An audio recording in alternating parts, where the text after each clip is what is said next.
All right. Well, Yeah, so go So, with the podcast. I got a great opening. Okay. So she asks the bartender for an innuendo, and he gives it to her. I don't get it. Thank you, Alan. No, I got it. It's just that was bad. It's from a show I watched like 9 years ago. I would have been surprised if you told me it was from a show that was syndicated 50 years ago. Yeah. No, it was from a show called Web Zeros. I've never heard of it. Yep. Never. It was on Revision 3. It was the first internet sitcom or something. Oh, I don't know. Good for them. So what did you... That's good for them. All right. And so, now comics. Yes, and now comics. So, who would like to start off talking about some of the things that they read this week? I know at least me and John have some big crossover. So I don't know if anybody else wants to go or if you want to start, John. I'm actually I didn't get time to read the stack of comics I bought today. Okay, I read except for Giant Days. What did you read? I read Female Furies and I read Young Justice. I know a little bit about Female Furies and the issue with it. I don't know anything about Young Justice that happened this week. The Young Justice one is fine. It doesn't give. It's mostly. It's like 90% has to do with, Wonder Girl. Is that her name? Yeah, Cassie. Yeah, Cassie. So that part was interesting. You get to learn some stuff. The Female Furies was really interesting. I'm not sure how I feel about the book. Because I can tell you what I've heard about it, and it's Granny Goodness, basically putting together the Female Furies and having to deal with all the bullshit with Steppenwolf and Wunderbar and Godfried. Yeah, it's Granny Goodness and the Furies as a feminist workplace sitcom, but it's apocalypse. Yeah, I am for that. That's very weird. This is also. Go ahead. I was just saying, it's not a bad. I'm not saying it's a bad idea. It's just very unexpected. No. I thought it was going to be very feministy. It's these characters. It makes sense. It does some things interestingly. It does some other things not so. It's just really heavy-handed on some of the stuff. Mm-hmm. And then I don't know. It's kind of hard to make. I guess it's probably easier for people who don't know the characters. But it's I don't have any pity for Granny Goodness, so it's gonna take them a lot to get me to care about her in that way. Mm-hmm. I care about Barda, I care about some of the other Furies, but some of them I don't even they are kind of just their costumes. They never really had personalities or backstories. Oh, who? Because I can tell you. Well, I know who they are. I know who Lashina is. I know who but they are to me they're mostly just their costumes. They're it's they're it's you have Stampa, and it's it's kind of it's her power is kind of her character. Yeah, that's what I mean. They're just it's she's the tank. Yeah, it's okay, but the only ones that have gotten a real characterization is Barda after she left the Furies, which just takes place before that. And then the other one who's the leader, who can't remember her name right now. She's Bernadette. no, it's like a redhead. Oh, Because she's one of the other ones that ended up leaving in the books. RLI. I think that's it. I can grab the book in a minute, and because behind me somewhere. But it is interesting. Like, I didn't hate it. I didn't really fall in love with the art. I was really hoping for it to be like a little bit closer to that Mr. Miracle book in many ways. And maybe that was just a misconception I had. Oh, I didn't. So the writer for this book is Cecil Castellucci, and they were also the writer for Shade the Changing Girl and Shade the Changing Woman, and like I kind of just expect something like that, and like that book was like kind of like subverting like kind of like your expectations of what that book was going to be, and so like Female Furies, I just also assume it's also going to like subvert those same expectations. Yeah, so the character I was talking about is Oreo. Yeah. And she's just like a ballerina fairy. Mm-hmm. But like the art is kind of reminiscent of like 70s, 80s style art. I'll take a picture and post it in the chat. Please, I'd like to see this. Like, I'm not like, I don't know. It just was like, it's an interesting concept. I just don't necessarily like, it just didn't connect with me. And I think to me, it's a lot of like, I don't really like, I can't, it's hard for me to see Granny Goodness and some of these characters as like good guys. So the artist for this book, Adriana Mello, she recently worked on the Plastic Man mini with Gail Simone. Ooh, I love that book too. They also have done stuff with like Gail Simone's Birds of Prey. They worked on some Doctor Who mini. So they've done some stuff.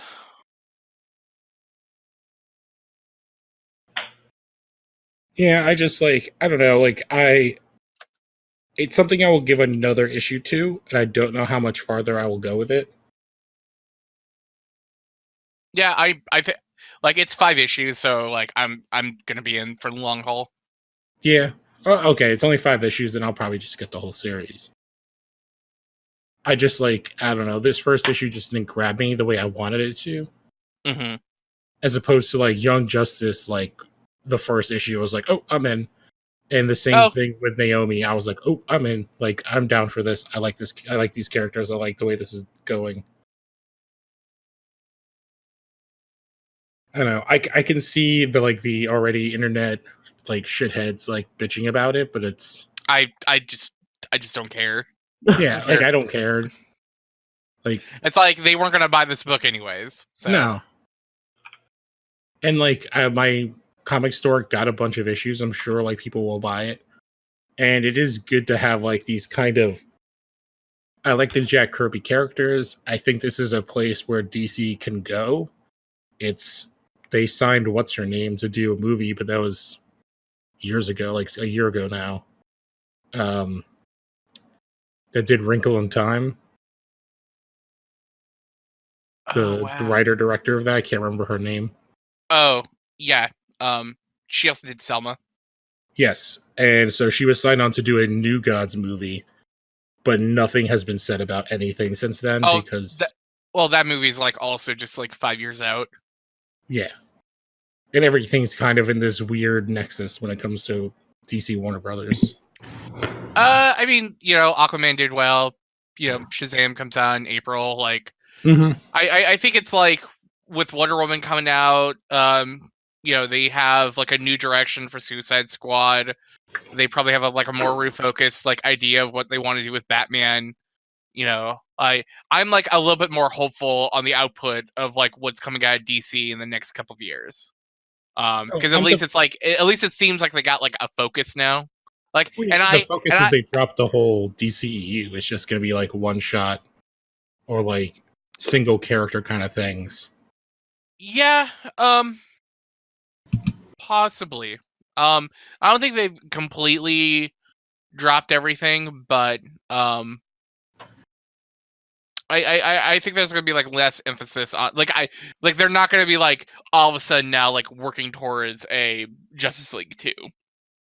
They're like, hey, like let's like kind of just like grow some characters first, and let those stick first.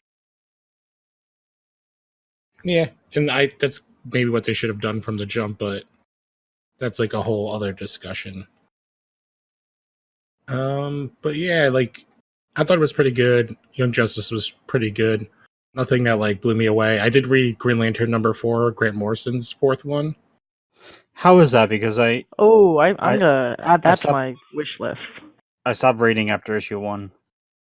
Okay, issue 1, 2, and 3 are kind of like one story, and this issue 4 is kind of the start of a new story, and it's again like So he's kind of more doing of the he's doing mini arcs.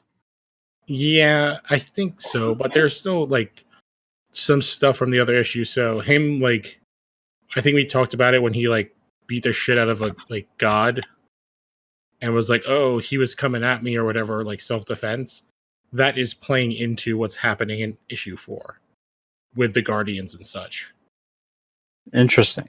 Yeah, and it's like kind of it's an interesting way where he's like sort of undercover. It's very obvious that it's Hal, and then kind of him and this other character, this Dark Star, are like communicating with each other about these stories and stuff. And it's I don't know, the art is good, the storytelling is Morrison, so it's crazy. Yeah, no, I just added the whole like 4 issues to my wish list. I'll pick those up when I get a chance. Yeah, Because Grant Morrison is wild.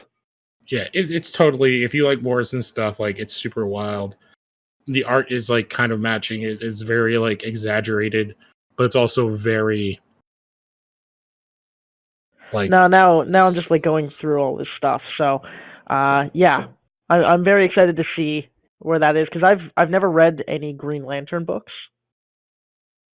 I think I'm going to say that a lot during this. It's just going to be I've never read blank books, and then Yeah, you guys pretty are going to easy. throw those at me. Yeah, it's a pretty easy character to follow. Well, And- Connor, to be fair, our first ever recording of this show was me and Lou just telling you about the history behind a bunch of stuff. Yeah.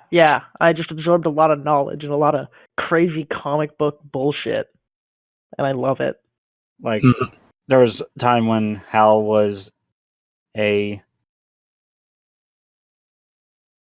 he had like every single time he'd have a weird job. If I'm mistaken, he worked like he was a toy guy. Yeah, Hal's one of those weird characters where like I think he I was thought an he was just architect like too. a space cop.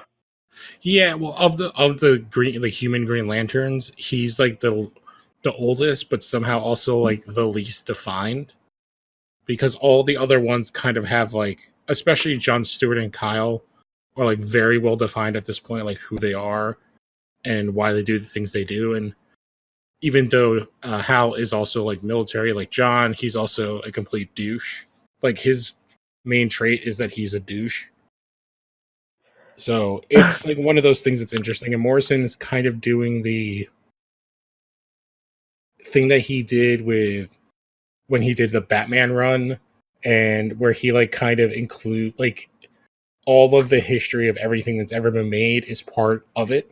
So he doesn't ignore everything. So there's lots of little hints about stuff in the history. Not as much as when he did his Batman run, but it's still pretty good. And none of the other lanterns we see have been in any other books.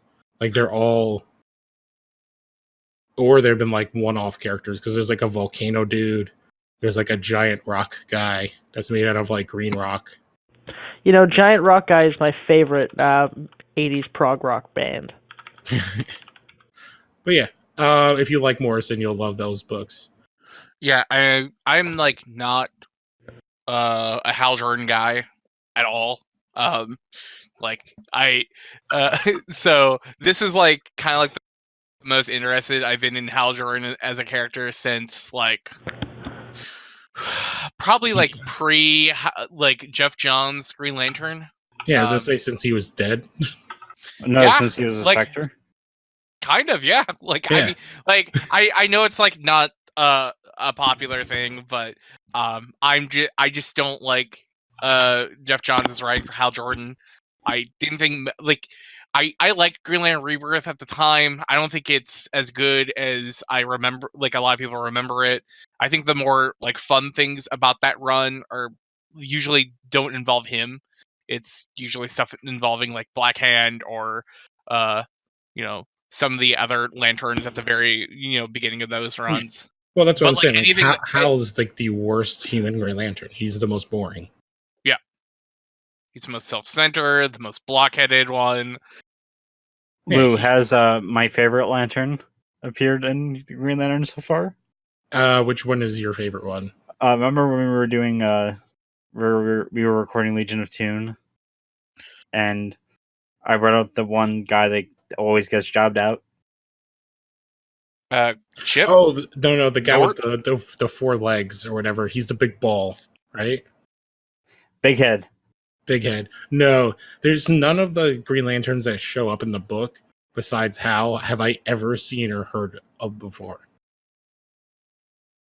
Like, it's got to be either characters that were like one-offs in like the 60s and 70s, or they just made new ones.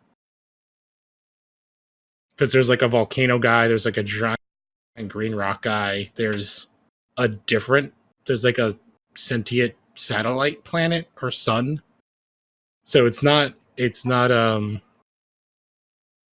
man, what's the planet that's alive that's a Green Lantern? Mogo. It's not Mogo, it's like a sun instead of a planet. So it's like a living star that shows up. That's pretty cool inherently. Yeah. You know, like Star that is a Green Lantern. That's a really interesting story compared to Space Cop. I mean, you already have a planet that's a Green Lantern, so I guess a star is not too far off. Yeah, it's an artificial star, so like it talks, which is the difference. That's even cooler. But it's kind of like I love like how like let me just read you how the cover what it says on the cover. It says, "Who prevails when the Knight of Light meets the Queen of Night?" So it has to do with this new story has to do with space vampires. Sweet. Oh man, I'm sold. That's so cool. Yeah, it's like the cosmic vampire's beautiful daughter. It says like it's very like everything about this book is like very 70s awesome.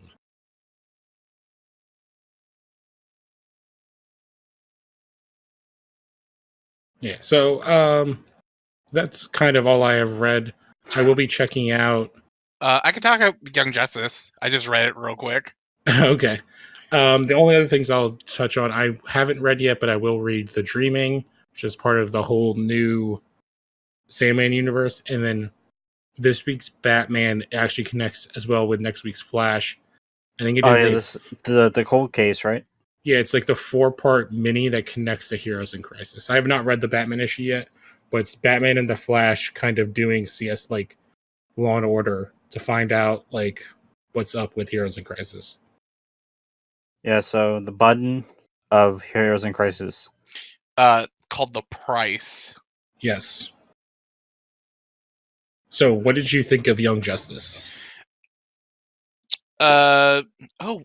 Okay, side note, I just like looked at who's doing the art for Batman or the Flash, and Gilliam March is doing one of them, and that guy's sweet. Like, but I haven't seen that guy do art in a long time. So he did the first 6 issues of the New 52 Catwoman, and then he also put out like a really cool art book. But yeah, I haven't seen too much from him. But yeah, Young Justice I thought was cool. They kind of just like drop you in, like it's like the last issue. They have like the big cliffhanger. The whole team gets transported to Gem World after Dark Opal and a bunch of his disciples are attacking Metropolis. They get transported. They all are separated, and like the final page is Robin, like in this kind of like dark cave, and behind him is Amethyst, and it just you kind of don't see any of that. So it's like the first time you see Robin and Amethyst, it's like they've already like had their conversation or what thing or whatever, they like introduction to one another, and like it's like this big action shot of Amethyst uh attacking some goons with Robin riding a Pegasus. And I'm just like, oh, like what, like, oh, did I miss something? Like, did something happen? And I'm like, oh, they just they just skipped it. Yeah, there's a couple of things though too, because so on the covers we keep seeing the Teen Lantern, and we've actually not seen her in the pages because she's Yeah, hidden inside of the thing. yeah, the construct. Yeah, But yeah, like all the stuff with like Cassie Sandsmark is like pretty cool. You get to see that she has like a relationship with her grandpa, who's Zeus, and that was all like really cute. Um, but yeah, it's just basically like a big giant fight. Also, you get like a like within those first couple of pages, you basically get like, hey, like this is why Dark Opal is kind of taking over everything. Basically, like Topaz is dead. A lot of the people within the kingdom of Gemworld, or like the rulers of Gemworld, have been like, there's been like a coup by Dark Opal, so they're all like kind of taken over. Um, yeah, and there's basically like everyone kind of comes back together, and it's leading to like a big drag out fight with Dark Opal, and that's cool because I like all the Gemworld stuff. Like, I think it's like really cool. They've like dusted that property off and are doing something like really cool, because I feel like when they tried to reintroduce Amethyst within Future's End, it just like didn't fit. Like, it just seemed like they were trying to put a fucking square block into a round hole. They also did that sword and sorcery book that I don't think also just kind of felt the was that tone of what I was that the New 52 one? yeah. That It was was like like, kind of like Kitty Game of Thrones with like the way the kingdoms were. yeah, but it's like I feel like it's like if you're going to introduce like Amethyst, Princess of Gemworld, it's like I don't know why you're trying to make it like a teen plus book. It's like Gemworld should be something that's inherently like should like be really cool for kids. Like, that's why Steven Universe is so cool, amongst other things. But if you had like kind of a cool fantasy book for young kids, like, which is basically is what Gemworld should be, it's like DC could like make a killing with it. So like I'm kind of glad that they're repurposing Gemworld for Young Justice and doing some cool stuff with it. Yeah. The one thing I did miss is we do not get to see, because the other cliffhanger was Bart running into Superboy. And neither of them are in this book whatsoever. Yep. I think it definitely feels like there's like a lot of like kind of character moments. Like, I'm kind of waiting for like when the action dies down and just them kind of like I'm waiting for them to all kind of interact with one another. But yeah, it was like it's not as good as the first issue, but it's fine. It was mostly like, this is where Cassie has been. I feel like that's what this issue was. Yeah, which I mean is fair because she has not been anywhere in the New 52, so it was nice to have like a reintroduction for her. Mm-hmm. I think she was on one of the Titans teams in the first Teen Titans in New 52 that then got disappeared. Yeah, you could have told me like a bunch of people were on that Teen Titans New 52 book, and Yeah. I probably believe you, because that book was like not something I was interested in at all. Yeah, it was the one before they added like Bunker and like all those other characters. Mm-hmm. I can't remember who else was on the team, but yeah, it was when they had the other weird Superboy. Oh yeah. Here, I found it. It's when they had the other weird Superboy. It was Bart, but like not Bart. The girl that was in Heroes in Crisis was on this team. The Black Smoke, and then the bug Did chick. she die? Yes, yeah, I just found the picture. God. And so they kind of gave Cassie like sort of Donna Troy's outfit with like the star, like where the suit looks like it has like the stars in it. You know what I mean? Or like it looks like space. Oh god, yeah, this team sucks. Yeah. I actually kind of like this Robin design with his cape being feathers. Oh yeah, he looked. but like Everything was super edgy. I hated the Bart look. He was too much. Bart looked bad.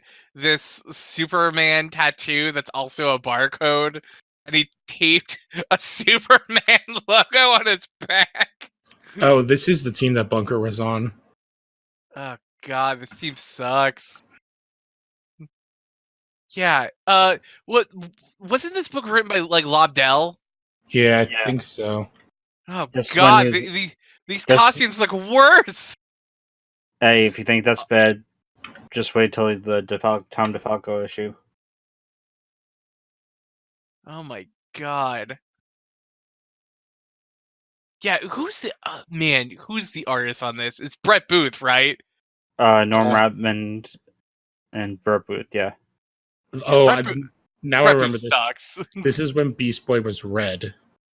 Yeah, this is- because What? green, I guess, is like not edgy enough of a color. Well, no, No. they were trying to connect him to the Animal Man, like the red. Yeah. Like the red Oh. and the green. Which they failed horribly at with her too.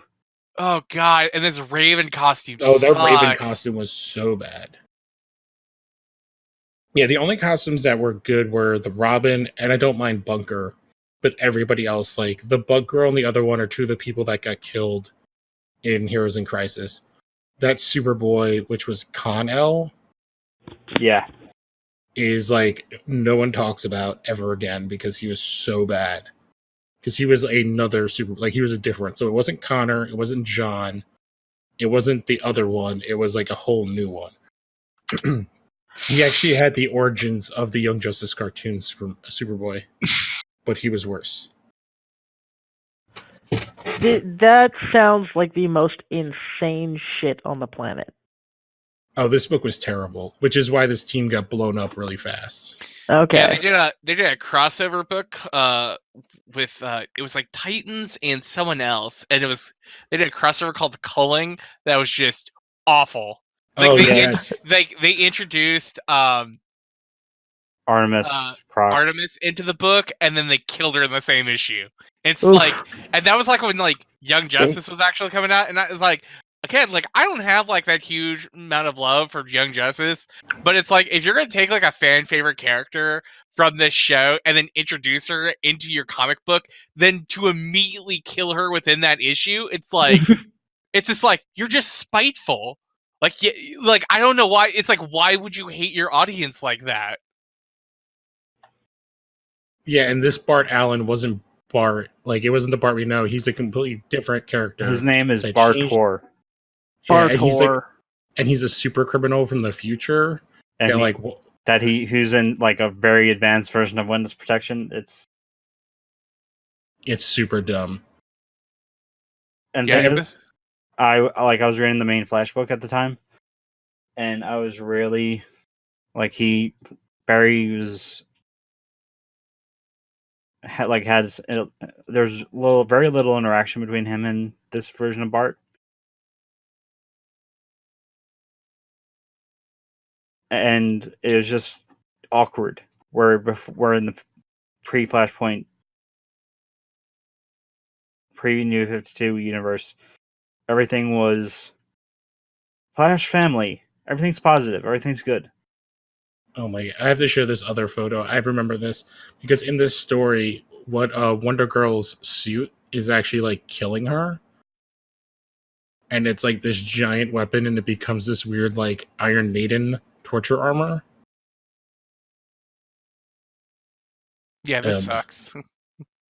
Okay, we could move on from like bashing like terrible New 52 stuff. Hey, remember when Scott Lobdell was writing Superman? This all means nothing to me. Yeah, and Teen Titans is like a book that hasn't been good Since Jeff Johns. Since Jeff Johns. Yeah. Here's something from the culling. and I don't remember what happened. Isn't this where they tried to introduce Gen 13 in New Yeah, 52? This was the book that launched the Ravagers. Okay. which was like the backdoor Gen 13 book, and it looked dumb. And it was like, look, if you're gonna do backdoor Gen 13, just do Gen 13. Like, You're forgetting that during this time that they were doing crossovers like crazy. There was a crossover between Suicide Squad and Resurrection Man. There was a crossover between Justice League International and some other book. yeah, there was like a crossover between it was Batman and I Vampire, and it was super duper rad. It was good. I Vampire was one of the best books of New Yeah. 52. It's when it comes down to it, it's the writers, and the Suicide Squad Resurrection Man one wasn't good not because of Dan Abnett and Andy Landing, but because of, you guessed it, the man who's writing Teen Titans currently, Adam Glass. Yeah, that guy sucks. Like, I've never read a good book by that guy. Wait, what's his name? Adam Glass. Adam Glass. He is best known for being a producer on the television series Supernatural. Oof. Oof. I'm sorry. The I Vampire crossover was not with Batman. It was with Justice League Dark. Oh, it was like he actually that makes more actually sense. just showed up in the last month's Justice League Dark issue. He's in like a couple of pages, which is really awesome. Andrew Bennett? Yeah. Cool. Oh, rad. This is the book with Detective Chimp and Man-Bat and Wonder Woman and Zatanna. Yeah. Yeah. I can't remember what they're going to go do. And then they're like, dude, you don't want to go in there. He's like, these are my things. I kill them.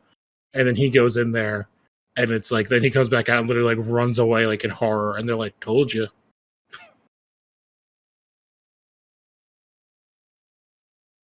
I'm like trying to find. Can I quickly talk about what I've been reading? Yeah, sure. Jump into it. So I started some books and I put them aside to come back later. One is Infinite Crisis, and man, is that a great? Does that hold up? The Phil Chemez drawn one? With Yeah. Okay. Everything about the or how Identity Crisis just led to how, like, the references to Identity Crisis, references and stuff that came in the fallout of Identity Crisis, aka Brother Eye.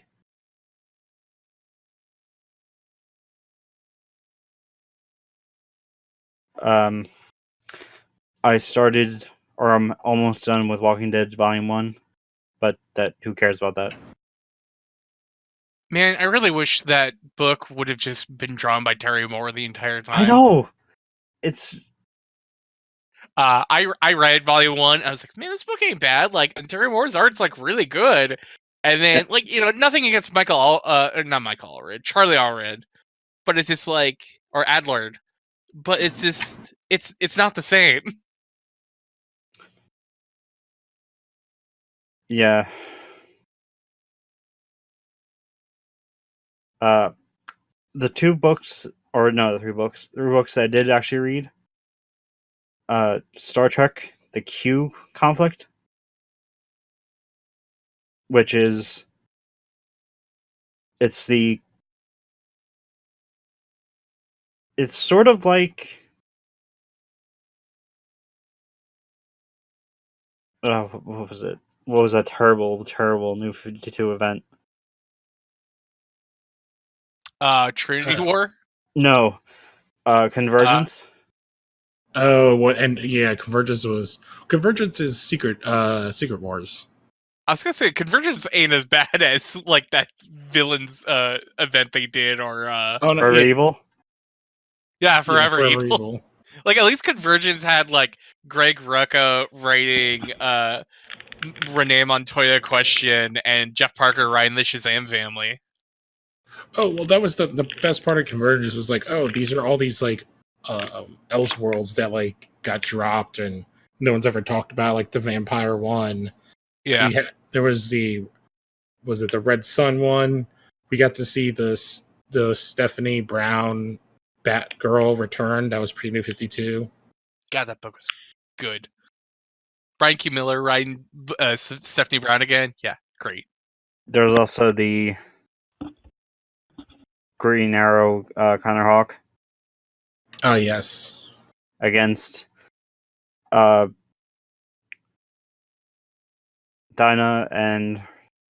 or against the Kingdom Come version of Black Canary and her daughter with Ollie from Kingdom Come. Yeah, like the fighting stuff, like I was like kind of not there for, but it was like all the people writing the characters I liked again. That I was like, oh man, this is good. I like this. Yeah, so But the book you read was like Convergence. in a bad way. Okay. So Q and the other multi-dimensional god-like beings are having spats. And it's sort of the only way I can comprehend it is but with Doctor Who with the Time War. Like you have these two forces battling each other over the entire universe. And people are like in the Night of the Doctor. There's a comment made about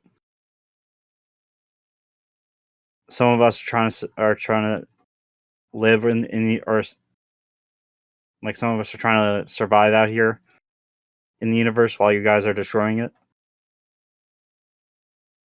Because they're in the Q conflict, a star goes supernova, destroying a bunch of Gorn worlds. And of course, with it being Q, the main character is John Luke. And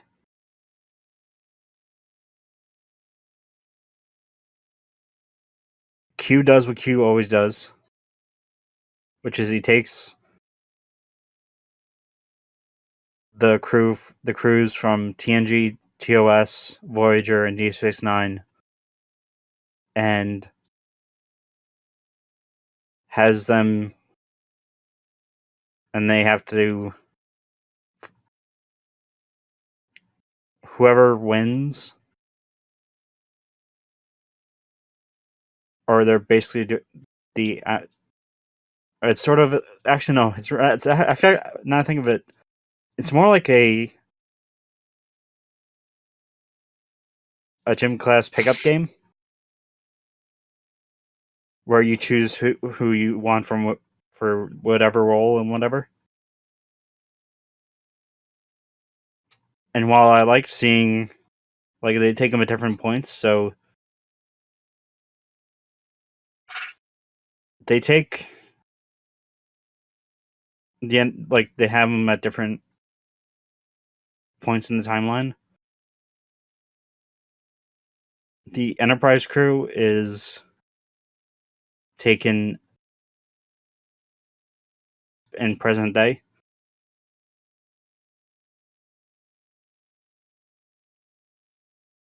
The Voyager crew is taken early on into the mission or into the series. The DS9 team is taken in from season 3, and they don't even bother to say what time period, like how far into the mission, the 5-year mission the TOS team is from. But man, was the art bad.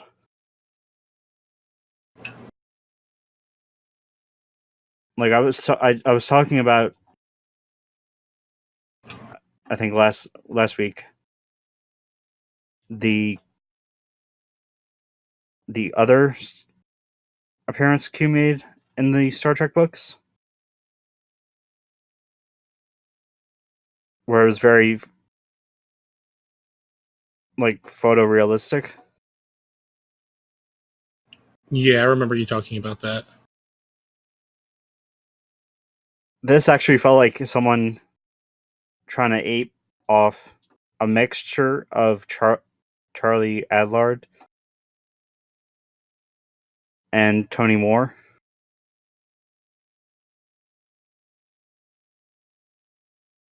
Where at certain points it'll look like Patrick Stewart. Certain point it'll look like Avery Brooks. And then at a random point it'll look like they're in the Walking Dead comics.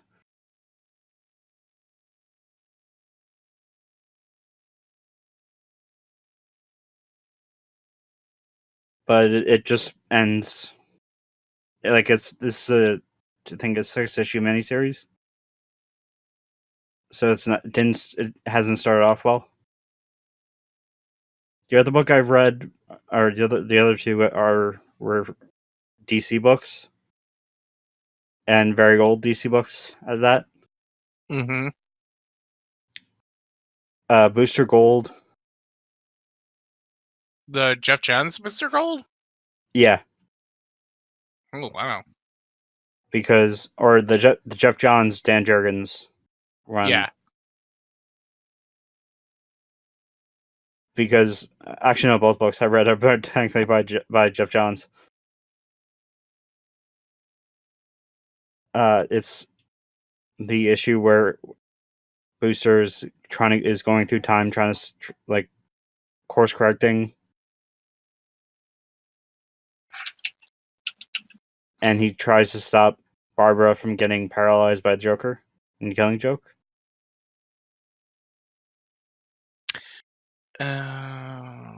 I kind of remember this. I really, really like the issue, not because not because of Barbara getting paralyzed, but because it's something that it's sort of something that is like similar to the Superman, like. So you can't save you can't be there like all the time everywhere 100% to stop everything. Certain things just happen, and there's nothing you can do.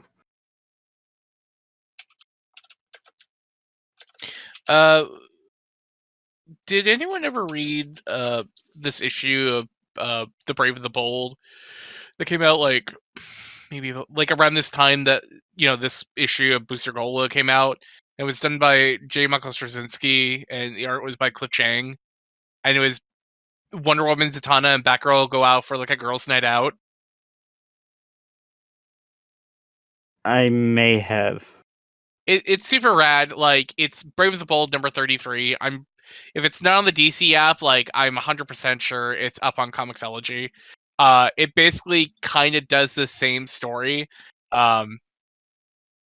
It's pretty cool. Like, I don't know how well it holds up though, because I mean, Michael Straczynski's art work has not held up as well as most other writers, but it's like a pretty sweet story of like, again, Zatanna, Diane, and Barbara going out and just having fun.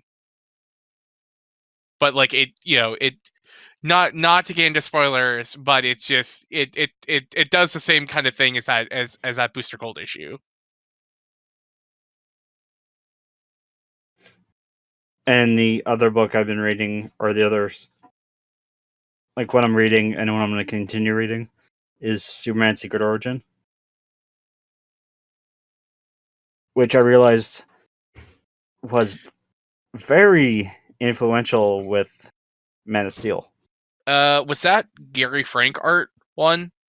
Yeah, Yes. Like I'm like it's like it's like I can visualize it in my head, and I'm just like, am I? It's like, is this the book? And I'm like, yes, I got it. Sorry, no, it's fine. but I remember the book being like pretty cool. It's like Smallville, super like Clark Kent stuff, right? The first issue is Smallville, Clark Kent. Then the next is is him with the Legion of Superheroes. Mm. But the first issue was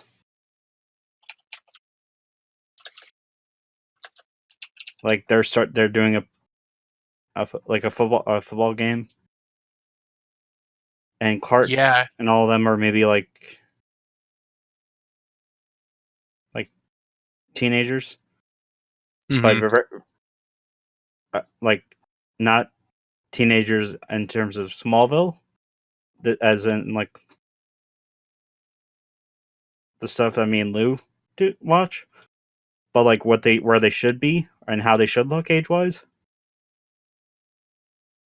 And Pete gets his arm broken by Clark, and you see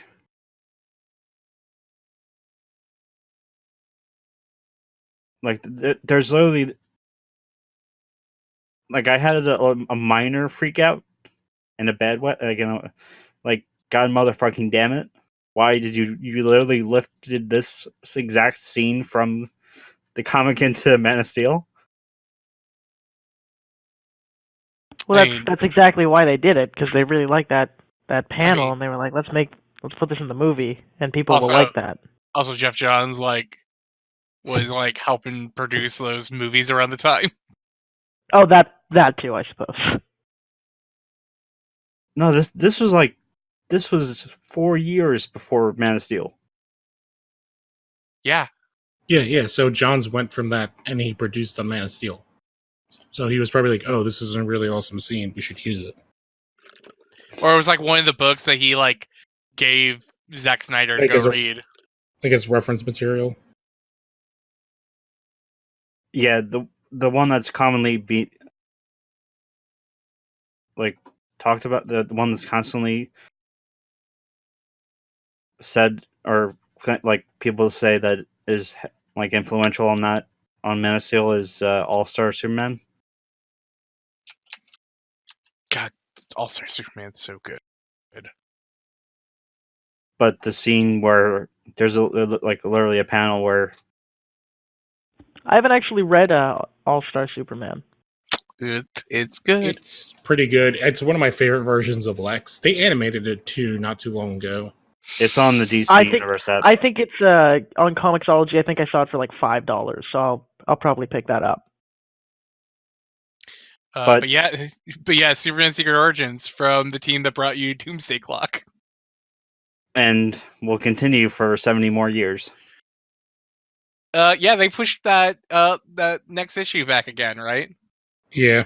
Oh, one more thing I want to talk about in Young Justice. I saw there was an ad for Doomsday Clock, and Giganta is showing up in this book. Oh yeah. I saw that too. It's Let me see if I can find the ad. We were talking about like characters that you really like in Justice League that like maybe are not like super well known. I love Giganta. She's great. It's okay. I have the image. I can take a picture of it. So it's Giganta the Creeper, and what appears to be Black Adam. Black Adam ripping the United States flag in half. Well, because isn't it that book where it ended, where Superman said something like really dumb? I thought that, like the last issue where he of, where he interfered in the stuff in Russia. yeah, Yes. and all those people got turned to glass. And Yes, by Firestorm. and the Russian guy, or the Russian leader, had them get, or ordered his men to start firing on the people who turned to glass. Yes, because it has to do with the whole the Superman theory or whatever. Yeah, but Oh. going back to Superman Secret Origins. They like even right down to the panels. Like I can see. I mean, in my head, I read them. I had them. I did my Smallville voices for Pa Kent, Clark, Lana,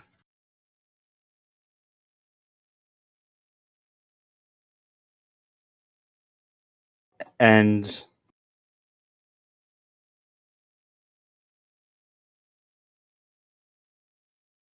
instead of the like Clark finding out he's not from around here to stem from the bus crash,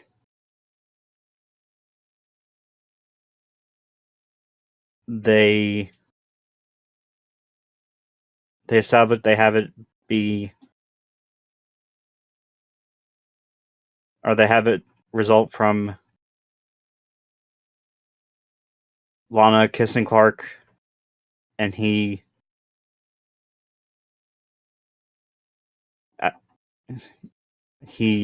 visions the school, nearly burns it down. Classic. No. Which was definitely some right out of Smallville.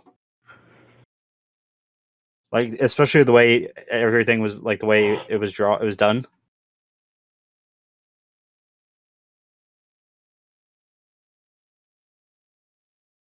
They show him the ship. A hologram of his parents are shown. He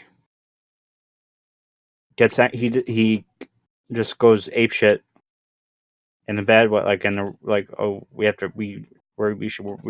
need to be worried, and starts like trying to destroy the ship with his bare hands. And there, literally, it goes. It's verbatim as it is in the scene where I don't want to be an alien, or I don't want to be Kal-El. I want to be Clark Kent.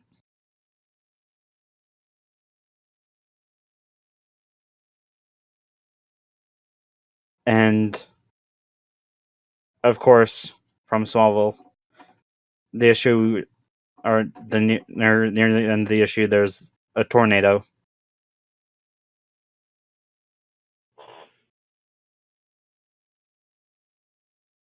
I mean, And everybody needs a good tornado every once in a while.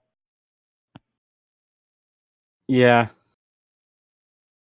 and they do the ending to the Smallville season 1 ending, where Clark saves Lana, but instead of jumping and going up into the tornado, he flies. And my God, this book was just such a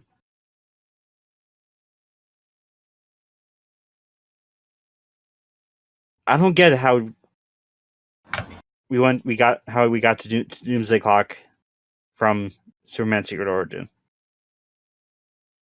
In terms of not in terms of story, like in terms of how could Jeff Johns and Gary Frank turn out this massive primary colors, positivity. I mean, Superman Secret Origins and Doomsday Clock are trying to achieve two different things. So I get it on that level, but like also like Doomsday Clock is like a AAA big budget book that like also has implications for like every other book in the line.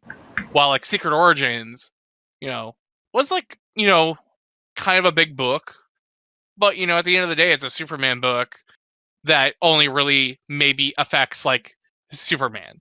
Like, and that book's not even like really dealing with the main Superman book. It was like dealing with like Superman's history, you know. But I mean, that's all I can say about the big difference between those two. Well, they're definitely something I kind of want to read. I don't think I've actually read Superman Secret Origins, so I will have to go and take a look at that. Yeah, Um, like honestly, it's really good. yeah, like honestly, like I think a lot of people like have like a real big hard on for his Jeff Johns or for his Hal Jordan Green Lantern run, but like a lot of people like really kind of underestimated his Superman run. Like he did some like really cool stuff like when he was writing Superman. I think like a lot of people like just kind of forgot. He did, especially the stuff he did with Richard Donner. Yeah, like there was like a really sweet Bizarro World like mini arc with like Eric Powell did the art. There's like a really cool Brainiac story in there. That was also drawn by Gary Frank. But it's like Superman wasn't as big as Green Lantern at the time. So like Green Lantern got all the headlines and Superman was like, it's like, oh, this was like the book that's like if you were like a comics guy and it was good, you gotta read this. Yeah, if I'm not mistaken, are Hal and Clark is am I wrong in that Green Lantern they're like the only Secret Origins book? I mean, possibly. Like yeah, like the only ones I've seen have been for Superman and Green Lantern. I mean, I think Secret Origins used to be like a. It was a series, or there are multiple volumes of the series. Yeah. I don't even want to talk about the New 52 version. That bad, huh? No, it was very in that we need to be different. We need to be different. We need to be different.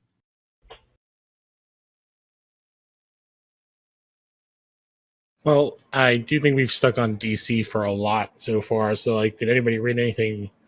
John, did you? I know you read like a bunch of Marvel stuff. Did you happen to grab anything? I actually, so I read one thing. I read a new book from First Second Press, which I really love that company. They do like a lot of really cool stuff. Like last year they released Spinning.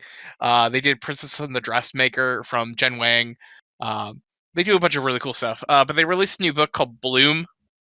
That was it was written by Kevin Panetta, who wrote like Zodiac Star Force for Dark Horse, and the art is done by Savannah Gananucci, and it's cool. Like it's basically like a original graphic novel. It's one volume, it's one and done kind of thing. It's basically about this guy who basically just graduated high school, lives in a oceanside town, uh, wants to get out. He works for his family's bakery, and he doesn't want to really work there anymore.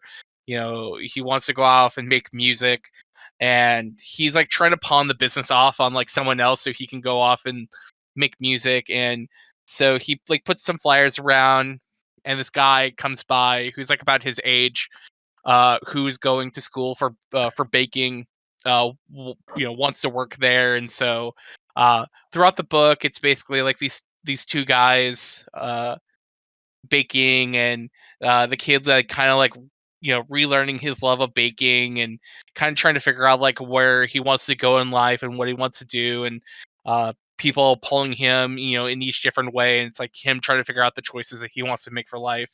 And then also maybe some love between these two boys making bread.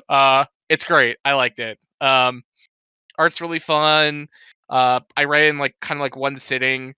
But I think like a lot of these first second books are like really fun if you want to just read like, you know, romantic slice of life kind of stuff. No, that's cool. I don't know why, but when you said that stuff, it just popped in my head. I don't know if you remember the character from early on in Game of Thrones, the kid that ended up baking stuff. He I only saw season 1 of Game of Thrones.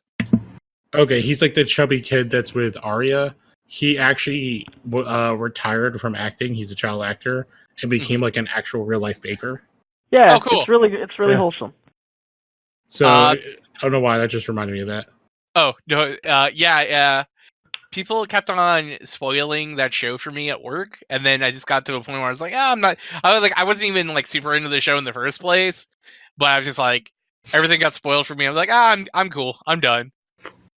It's like one of those things where people just assume you work in a comic book store, and it's like you're caught up on everything. Yeah. And I'm like, you can't. It's like you could have all the time in the world, and you can never be caught up on everything.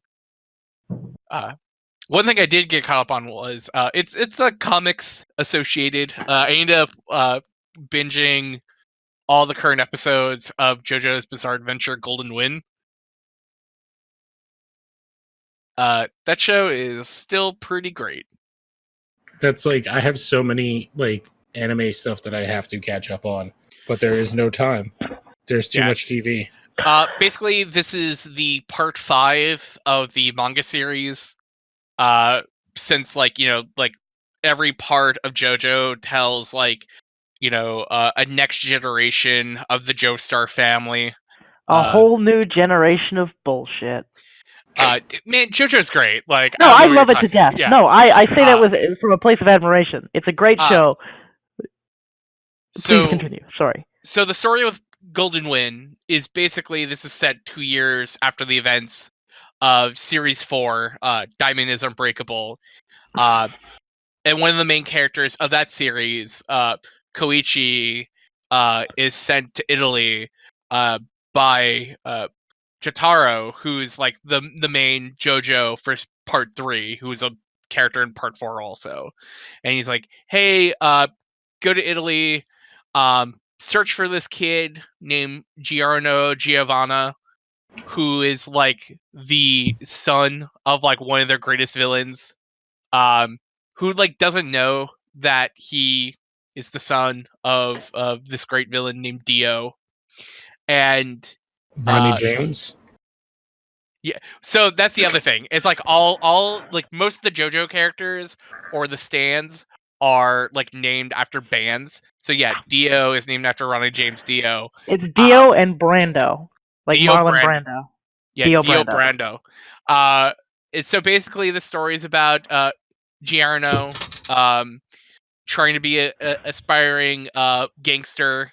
No, gang star. He wants to be the gang star. He wants to be the gang star. There's an emphasis. And it's like really cool. Basically, he like ends up hooking up with this crew led by this guy named Bruno. Everyone has like these stand abilities, which are basically like their fighting spirit, and they all have like different abilities, and they're all named after bands. And like it's basically kind of like a big mafia mystery that's going on where they have to basically save their boss's daughter and get her to the certain location before she is captured, and they're all killed. And there's a huge like different cast of characters. It's like really fun. Action's really great. It's pretty funny. The latest episode I think is like, as much as I'm gushing about it, the latest episode I think is the worst of the series. So far. For sure, 100%.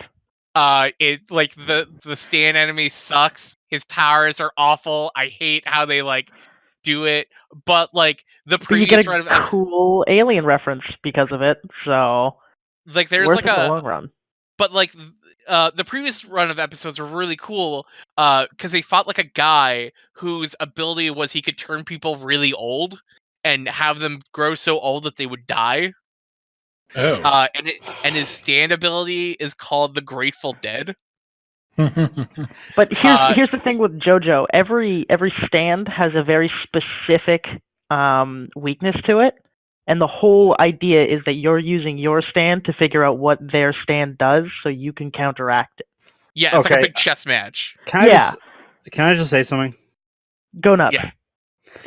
Okay, so I've been, as someone who's who's watched a lot of Super Best Friends play / Two Best Friends play. Okay. What is a stand? A stand is a physical manifestation of your spiritual willpower.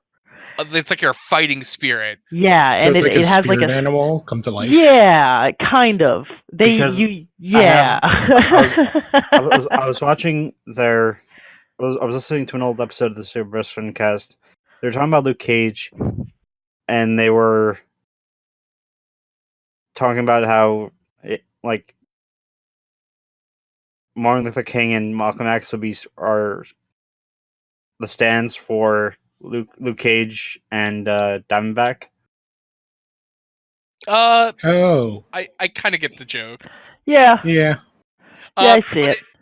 But I mean, it's like the stands are never like real people. Like it's like the stands are always named after bands.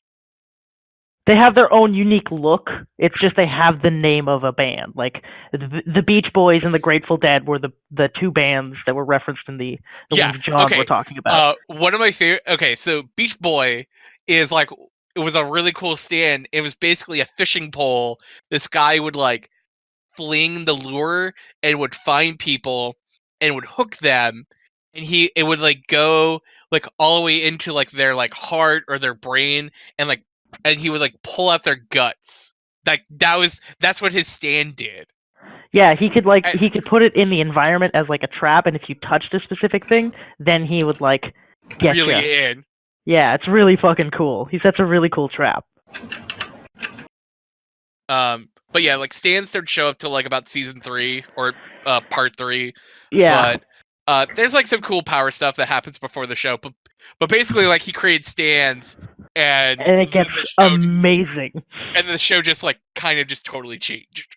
Yeah, it is a completely different story after season 2. After Battle Tendencies is done, it stops going from breathing magic to fight vampires to ghosts that punch each other. And it's that cool. Like, it is an immediate change from episode 35 of season 2 to episode 1 of season 3. They don't waste any time. They just get you right into the middle of it, because that's what you want. You want the stands. And boy, Connor, do you get some cool ones. Yeah, what's up? Do you have Comixology Unlimited? No, it's not available in Canada. Seriously? 100%. That is not right, because I guess it's not unlimited. Yeah, right? No, because All-Star Superman is coming to Comixology Unlimited. Yeah, I know. I saw that when they added it to my wish list. I'm still probably just gonna buy it. I like owning things. I'm weird. No, I get that. I've started to like really buy like a hard copy of stuff. Yeah. Because I kind of, even though I don't necessarily open them all the time, like I like turning around and looking at them on a shelf and like touching them. I'm very picky with two things, and it is going to sound super like childish / hipster, but I buy comics and vinyl records. Those are the only two things I really spend a lot of money on. I also buy vinyl, but specifically video game soundtracks. Yeah, there's some good soundtrack vinyl out there. It's like a weird Venn diagram of vinyl and video game nerds, and there's this perfect circle where you can get like the Portal soundtrack on a beautiful colored double LP. Oh. Yeah. There's some crazy beautiful vinyls out there that are like the Castlevania soundtrack.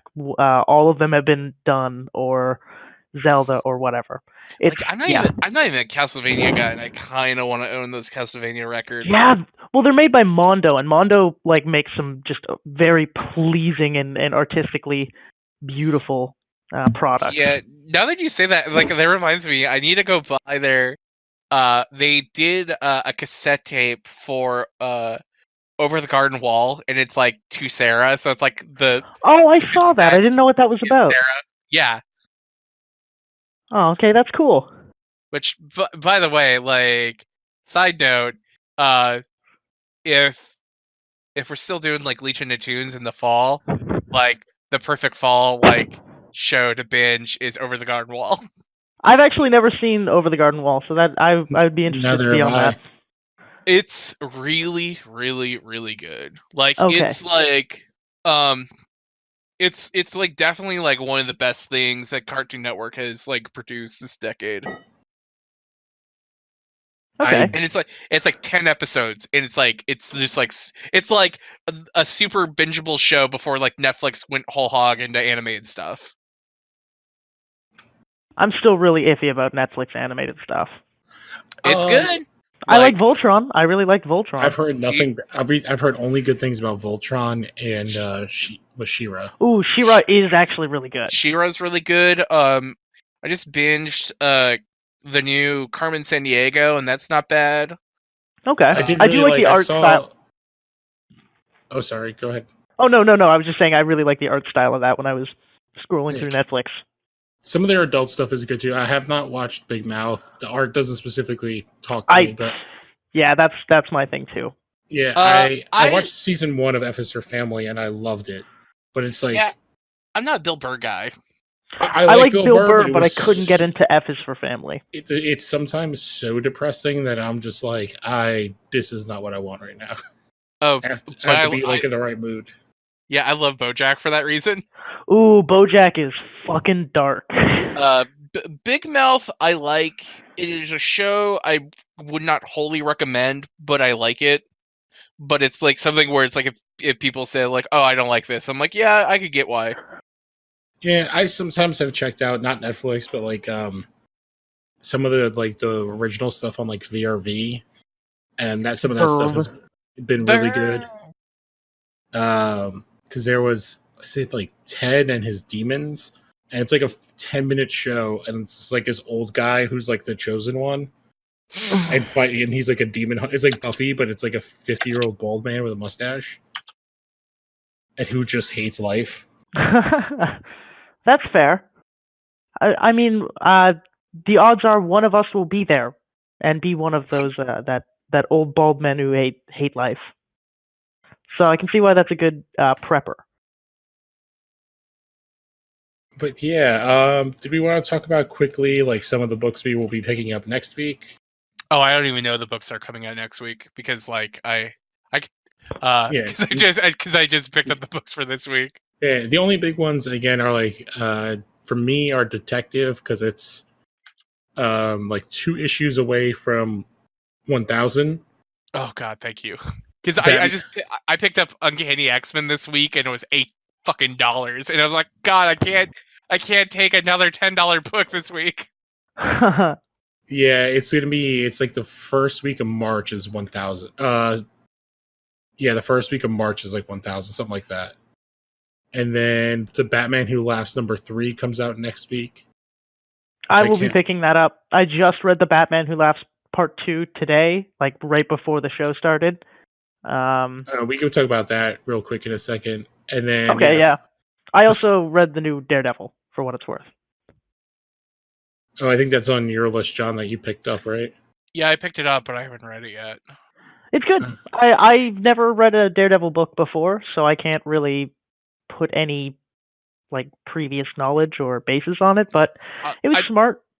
I mean, like, there's a certain level of professionalism I think comes with Chip Zdarsky, so I assume it has like his level of craftsmanship that easily I like. Yeah, I'm very much enjoying it. The art, I don't know who did the art for it, but it is absolutely gorgeous and very symbolic. I'm enjoying the like symbolism in it. Yeah, it's the old Punisher, or not old.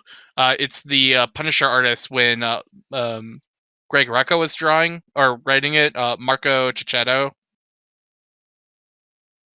Okay, I'll check that out. I've also never read any Punisher stuff, so that'd be interesting to check it out. Greg Rucka's Punisher run is super underrated. Okay, definitely. Greg Rucka. Oh yeah, I will check it out. So yeah, I'm looking at books are coming out next week.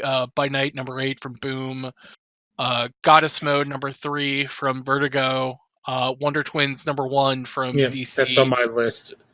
Only because the other 2 books have been so good. So I definitely have to give it a shot. I guess Bloom was supposed to come out next week. I don't know why I have a copy of Bloom in my possession right now. It was just at a bookstore. You're lucky. Yeah, so if you like my review of Bloom, go pick it up sometime next week. And then like Amazing Spider-Man, which has still been just super fun. Yeah, and it doesn't look like a whole lot of other stuff. Yeah, the only one I want to say is number 18. Alien 3, like the Gibson one, the issue 4 is coming out next week. Ooh. Runaways number 18 is going to be really big because it's the final issue of Chris Anka as the main artist on that book. He'll be still doing the covers for the book, but his times as interior is now done, which is sad because that book has just looked incredible and is like one of the best looking books in the industry right now. And if you're not reading The Runaways, you really should be. I still have so much to catch up on The Runaways. Let's quickly. So you read issue 2 of The Batman Who Laughs, right, Connor? Yes, I read that right before the show started. So I read it when it came out. I really dug it. Yeah, so did I. So what were your thoughts, real quick? I'm gonna go grab it off my shelf for reference. Ooh, yeah, I'll pull it up on my phone. I really enjoyed the overall art style. I think I went over this when I read the first one. I'm a huge fan of Jock's art, just like the very simple line work. But besides that, just the general kind of sinisterness of it. I know we talked for a moment about something before the show started that is kind of divisive, I guess. So they kind of show who the I guess what is it, the 9th Dark Batman to appear? Yes, he is the Darkest Knight, I believe is the name they give him. The Grim Knight. The Grim Knight. Okay, yeah. Grim Knight, yeah. And because every Batman that they brought from the Dark Universe is like an aspect of one of Batman's fears come to fruition. This is the aspect of Batman where when his parents are shot, instead of waiting for the police to arrive, he picks the gun up and he shoots Joe Chill.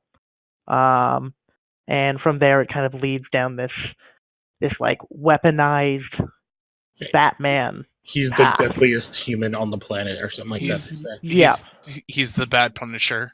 He's the bad Punisher. There are a couple other like awesome things, especially the end reveal. But the other thing is like through the stories. So the first 2 issues both there are Bruce Waynes that are just being left and killed. Yeah, and they all have like samples taken from them. Yes. And then what happens at the end of issue 1 is that the Joker, which ties into the no justice that's been going on, realizes that Lex is who brought back the Batman Who Laughs. And in order to defeat him, breaks into the Batcave, goes right up to Batman, and then shoots himself in the chest, releasing the toxin that would turn this Batman into the Batman Who Laughs. So during this whole second issue, our Batman is fighting off the Joker toxin. Yeah, by taking every single Joker antitoxin he has over the course of a week.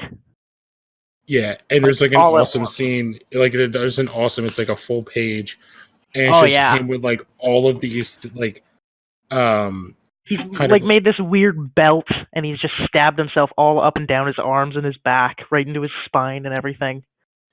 Yeah, and like throughout the issue, he's like losing it. Like things are starting to like make him like freak the hell out, and like his eyes start to turn red because he's trying to do a disguise where he's Harvey, and he's like losing his shit. Yeah, one of the cadets comes up to him and he's like, "Hey, who's gonna die? The Grim Knight or Batman? We're both gonna die." And Batman freaks the fuck out. But the end reveal, which obviously super spoilers, but you've had a month. Yeah, the end reveal is that one day, obviously, they save the Joker's life, but James, Commissioner Gordon, goes and finds a character we haven't seen since New 52, which is Jim Gordon Jr. All right, so yeah, that doesn't make much sense to me, Wait, and that's because I don't know comics. So what's the big deal with that? Black wait. Mirror. So, yeah. Oh, wait. Okay. So I heard you like talking about Jock, and I wasn't sure if you read Black Mirror. If you like Jock doing Batman, you should really read Black Mirror. Yeah. Black Mirror? Yeah. I'll put up the Amazon link for it. Jock thank you. and Francesco Francavilla. Yeah. yeah. So basically, like, this was like Scott Snyder's like he just got put on a Detective Comics.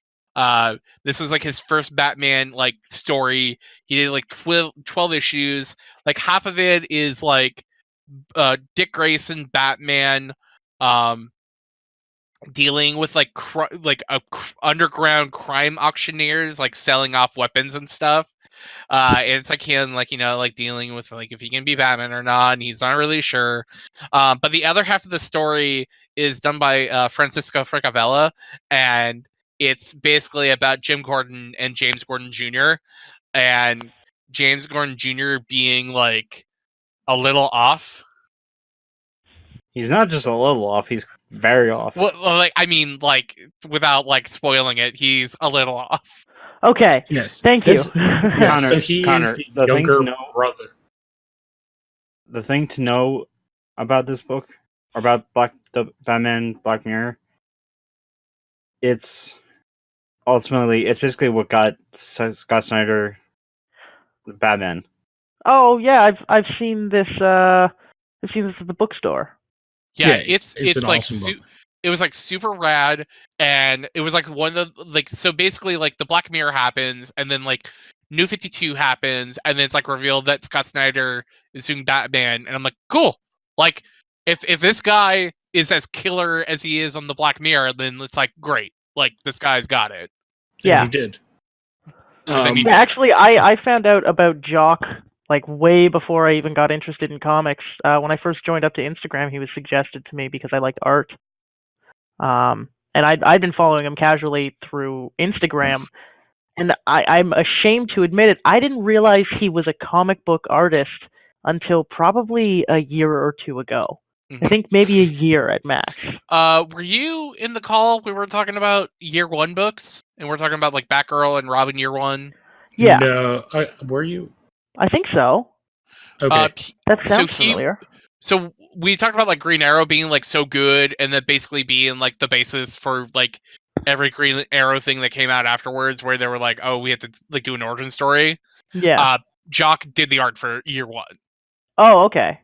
Yeah, Cool. it was, and Andy Diggle wrote it, which obviously It's like one of the few good things he's written. Yeah.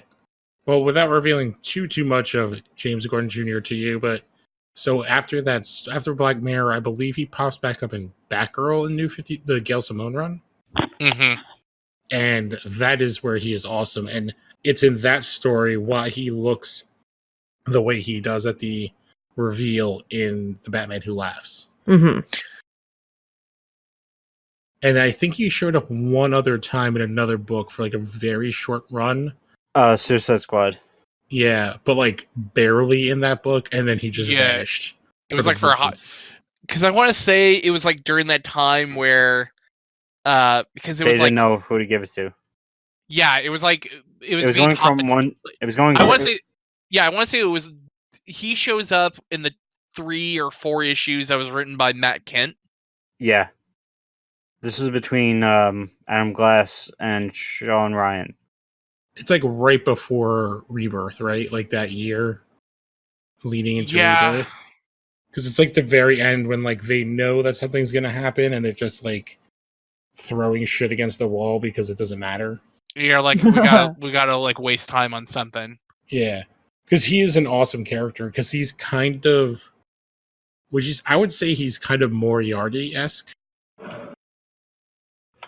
Like he's kind of this like because as he's basically as genius and amazingly smart as Batgirl is, he's equally that. Which is why, like, I really love the Gail Simone run on Batgirl because I thought he was a amazing antagonist for her. And what is funny is that we have seen him technically in a Batman live action movie more recently. Actually, we've never seen Barbara Gordon in a live action movie. We have seen James Gordon Jr. in a live action movie. Played by Joffrey. No, Oh, Joffrey is a different character. In Dark Knight, it's another kid. He's like only in like 1 or 2 scenes. He's the kid that Two-Face has at the end. Mm-hmm. But yeah, because technically the Alicia Silverstone Batgirl in Batman and Robin is not Barbara Gordon. She's Barbara some other Alfred's niece bullshit. But yeah, if you want to learn about that character, I guess you can obviously Wikipedia, but yeah, Black Mirror, and then Gail Simone's Batgirl run. He's awesome. He's a great character. Especially because he's like, compared to like his 2 family members, he's an awesome. And I don't remember, I think there's implications that like, I'm trying to remember. I'll have to look it up. He is, because it also ties into like the mother. I think she gets kind of tied into everything in the Gail Simone run, which is also very interesting. Okay. But I think that just about does it. So we can kind of wrap up. Was there any last things anybody wanted to touch on before we did plugs? I mean, like, just like a quick second about like the David Walker announcing his new company. I think it's like pretty cool. Like, yeah, I think David Walker is super rad. I'm really excited by that first book he announced called One Fall. That's basically a 5-issue wrestling series. Like, I'm totally on board with that. But yeah, like I think David Walker is like a super underrated talent. And I'm really kind of excited to see like kind of like what he does for a curated comic book company. I don't know if anyone else wanted to say anything about that. Yeah, mine is more of a book I'm going to be reading next week. Justice League Dark #8. Part 1 of the Lords of Order storyline with Dr. Fate. Oh, well, that book has been great. I love that book. I think I recommend it every time we bring it up because it's got such strong characters. It's got fucking Detective Chimp.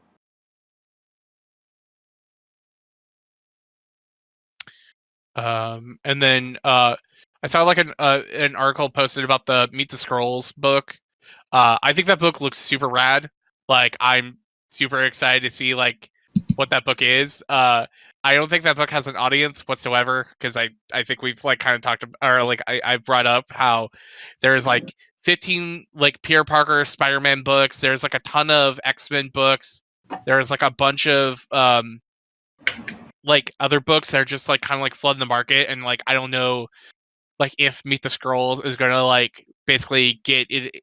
It's like I don't know if like anyone's gonna check it out. Like, I'm gonna check it out because I think it sounds like pretty cool, at least from like an issue 1 about Skrulls, like a Skrull family living in the suburbs. But yeah, it's like the Americans TV show, but with Skrulls. Yeah, I think it sounds super rad. But again, like Marvel announced like releases too much stuff, and I don't know if it'll find an audience because of it.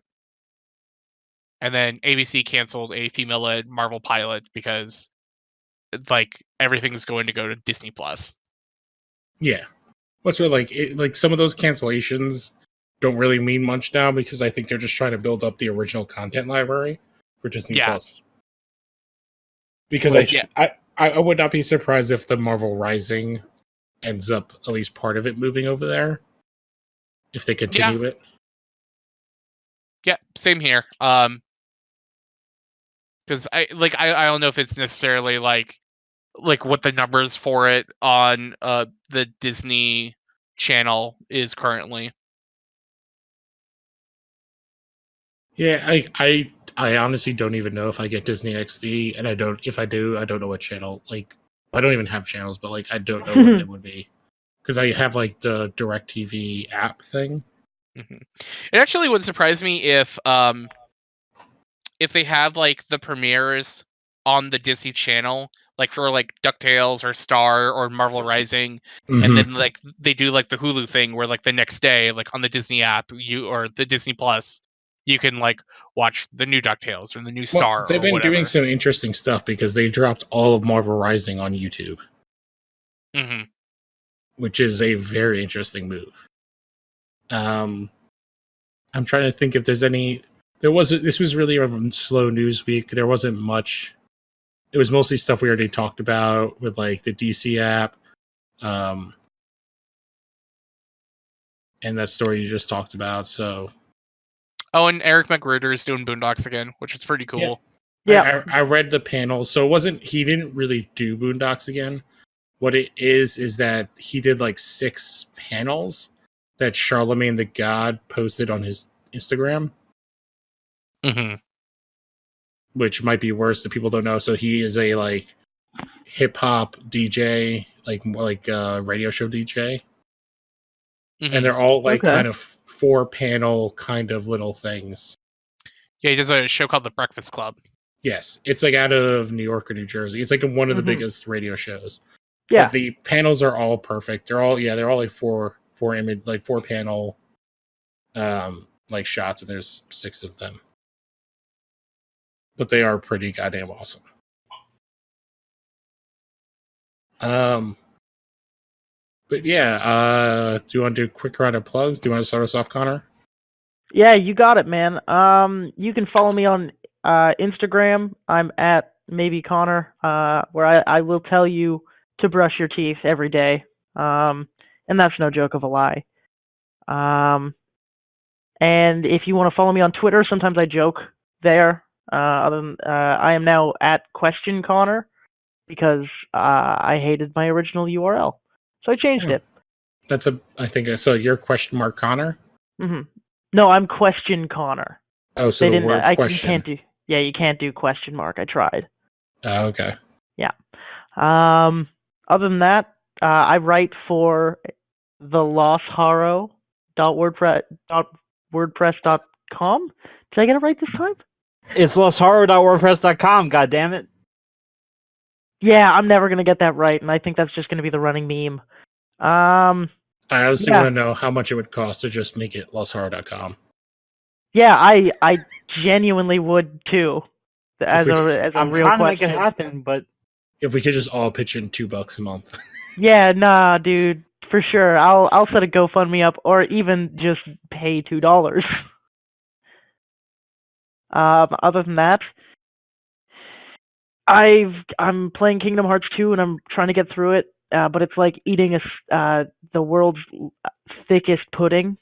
It's like eating a whole gummy ship. It's like building your own gummy ship and then eating it, which I'm doing. So that's why it takes forever. That'll be up hopefully before the end of the month, because I want to also get cracking on Metro Exodus. But other than that, that's it for me. Jonathan? You can find me at John, JOHN _FN_Seiler, SEILER on Twitter. You can also find me at that handle on Instagram, Xbox, PlayStation, Overwatch, whatever. I'm not a hard man to find. You're where you need to be when you need to be. Yeah.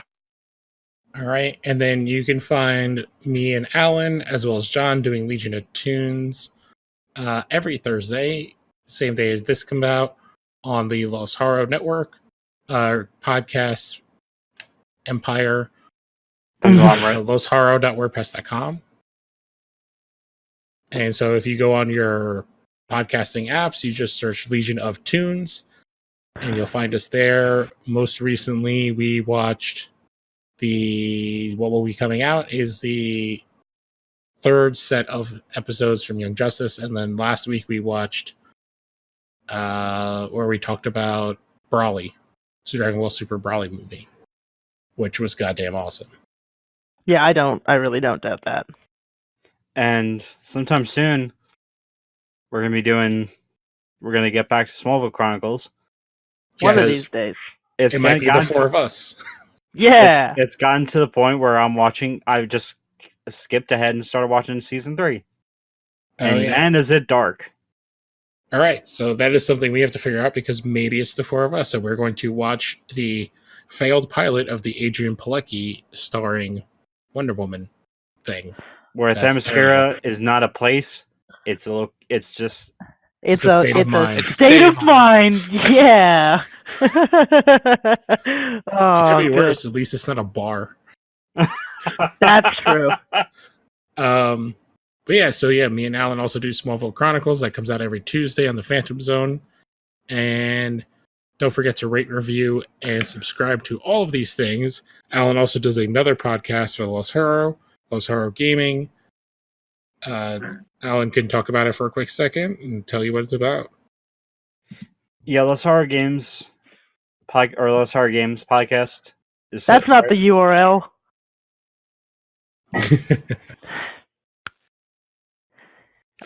No, please continue. I'm sorry. The Los Haro Games podcast is very similar to this, except video games. Yeah. That's a good way of the most selling recent it. episode had us talking about dreams. A Dream Drop Distance, my favorite Kingdom Hearts side. No, dreams from Media Molecule. Yes, those good British people. The Titanfall Battle Royale, which, as by the time you're listening to this, is now Apex, whatever the hell it is. Yeah, I just downloaded that, and I'm gonna probably play around. And speculation about the PS5 and what games we would, what backwards compatible games we would play if that is a feature on the PS5. And also, No Hunter. He had to bail for episode 15. So in his place, we had Cam and Josh Miller. And that's awesome. The only game I want to play remastered on the PS5 is Gex. Oh my god. Yes. I'm only going to play Gex. I just want to see the number of consoles that they say that Final Fantasy VII is going to be re-released on, like an HD remastered. So far we're at 2 systems. Hey man, Nomura has just finished Kingdom Hearts 3, so that means he can finally start. I mean, realistically, that game's not coming out till like 2022. Something like that, yeah. I would put money on that. Like it's like this. The second they announced that game, for the PlayStation 4 and the Xbox One, I was like, that game ain't coming out until like the next console generation. Yeah, and this is the second console generation they announced it for, because they announced it for the PS3. Did they? Because I thought that big remake trailer was for the. Oh no! That was the second. That was the trailer they released. There was a PS3 announcement like a decade, like 7 years ago. Yeah. No, that was a tech demo. A tech demo, sorry. Oh yeah, tech demos don't count. Yeah, they don't count. But they were supposed to come out for the PS3, and then they were. Technically, tech demos do count because there is a game we do not speak of. Because if I bring it up, Connor will go apeshit. I just don't like the game. Or which one? Oh no, he's talking about Detroit Become Human. A game I oddly enough think about way too much. Yeah, it's just I just love your hatred for it. I mean, it's a whatchamacallit game. Most of them are not good. It's a very pretty game. It is a very pretty game. Like that's Quantum Dream or Quantum. What's their name? Quantic Dream. Quantic Dream. It's like It's like they do this style of game, and they're not successful at it. And the most successful one of those is Until Dawn, a game that wasn't even done by them. Yeah. Oh, yeah, that's a very good point. And now, see, they're not tied to Sony anymore because Sony's probably sick of footing the bill for their colossal money pit, so they're going multi-platform. It's actually next. kind of funny because like Detroit like actually was their most successful game, so it's kind of funny that they're like going to go cross-platform now. Yeah, it was fine. Yeah, it was the second game I played on my 4K TV. So I saw like a ton of art for that game at conventions. Like, it's a beautiful looking game, man. No, like people, it's not about beauty. It's like I saw like a lot of fan art, a lot of shipping, a lot of like slash art involving characters from that game at conventions. And I was just like, I was just like, I didn't know this game was that popular with this crowd. It has an interesting cast because it has like one of the best voice actors in it, and they do the full motion like facial capture because they have what's his name? That's Mr. Krabs. Well, yeah, he's like a ancillary character. I think the character most people ship are like Connor. He's the robot dude, and he's got the best campaign. My name is Connor.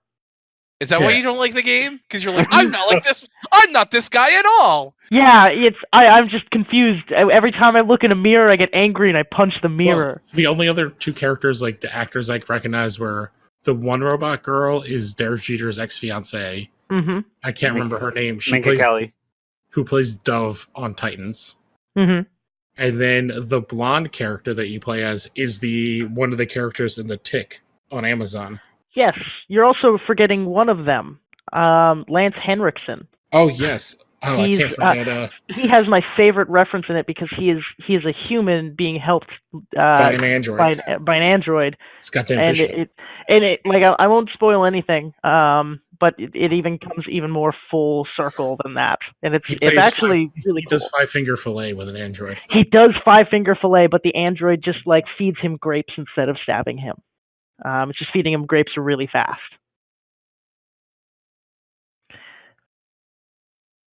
Yeah, that's the bit. That's the end of the joke. Yes, I think that's also the end of the show. Yep. So adios, everybody. We'll catch you next week. I love you. Don't let the door hit you where the good Lord split you.